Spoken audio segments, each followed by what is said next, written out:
ನಮಸ್ಕಾರ ಫ್ರಾನ್ಸ್. ನೀವು ನೋಡುತ್ತಿದ್ರ ಪ್ರಜ್ಞಾ updates channel. ನಾನು ಪ್ರಜ್ಞಾ.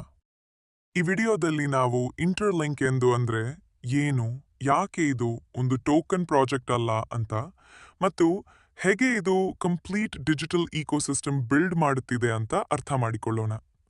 ಫ್ರೆಂಡ್ಸ್, ಇವತ್ತು ಕ್ರಿಪ್ಟೋ ವರ್ಲ್ಡ್ನಲ್ಲಿ చాలా ಪ್ರಾಜೆಕ್ಟ್ಸ್ ಇದೆ. ಆದರೆ ಅವುಗಳಲ್ಲಿ ಕೆಲವು ಮಾತ್ರವೇ ಸರ್ವೈವ್ ಆಗುತ್ತವೆ. ಸರ್ವೈವ್ ಆಗೋದು ಯಾವುದು? ಯಾವುದಕ್ಕೆ ರಿಯಲ್ ಯೂಸೇಜ್ ಇದೆಯೋ ಅದು. ಇಂಟರ್ಲಿಂಕ್ ಪ್ರಾಜೆಕ್ಟ್ ಅದೇ ಕ್ಯಾಟಗರಿಗೆ ಸೇರುತ್ತದೆ. ಇದರ ಫೋಕಸ್ ಕೇವಲ ಪ್ರೈಸ್ ಮೇಲೆ ಇಲ್ಲ, ಇದರ ಫೋಕಸ್ ಯೂಸ್ ಮೇಲೆ ಇದೆ. ಇಂಟರ್ಲಿಂಕ್ ಒಂದೊಂದು ಸಿಸ್ಟಮ್ ಕ್ರಿಯೇಟ್ ಮಾಡ್ತಿದೆ. ಡಿಜಿಟಲ್ ಐಡೆಂಟಿಟಿಗೋಸ್ಕರ ಇಂಟರ್ಲಿಂಕ್ ID ಮೈನಿಂಗ್ ಮತ್ತು ಡೈಲಿ ಆಕ್ಟಿವಿಟಿಗೋಸ್ಕರ ಇಂಟರ್ಲಿಂಕ್ ಆಪ್ ಡೆವಲಪರ್ಸ್ಗೆ STK ಫಾಸ್ಟ್ ಮತ್ತು secure interlink block chain defi services without banks, crypto use ಮಾಡಲು ವೀಸಾ ಕಾರ್ಡ್ ಸಪೋರ್ಟ್, ಈ ಎಲ್ಲ ಪಾರ್ಟ್ಸ್ ಕೊಂಡು ಕನೆಕ್ಟ್ ಆಗಿದೆ.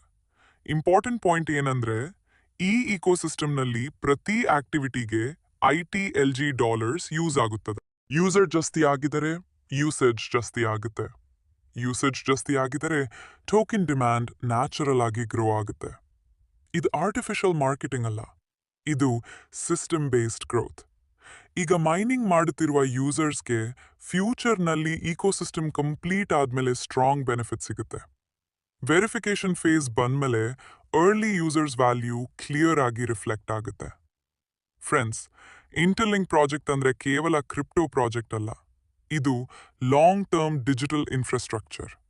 ನಿಮ್ಗೆ ಫ್ಯೂಚರ್ ಓರಿಯೆಂಟೆಡ್ ಪ್ರಾಜೆಕ್ಟ್ಸ್ ಇಷ್ಟ ಇದ್ದರೆ ಇಂಟರ್ಲಿಂಕ್ನ ಇಗ್ನೋರ್ ಮಾಡಬೇಡಿ. ವಿಡಿಯೋ ಇಷ್ಟ ಆಗಿದ್ರೆ ಲೈಕ್ ಮಾಡಿ, ಕ್ವೆಶ್ಚನ್ಸ್ ಇದ್ದರೆ ಕಮೆಂಟ್ ಮಾಡಿ. ಇನ್ನು ಆನೆಸ್ಟ್ ಕ್ರಿಪ್ಟೋ ಅಪ್ಡೇಟ್ಸ್ಗೋಸ್ಕರ ಪ್ರಜ್ಞಾನ್ ಅಪ್ಡೇಟ್ಸ್ ಚಾನಲ್ಗೆ ಸಬ್ಸ್ಕ್ರೈಬ್ ಮಾಡಿ.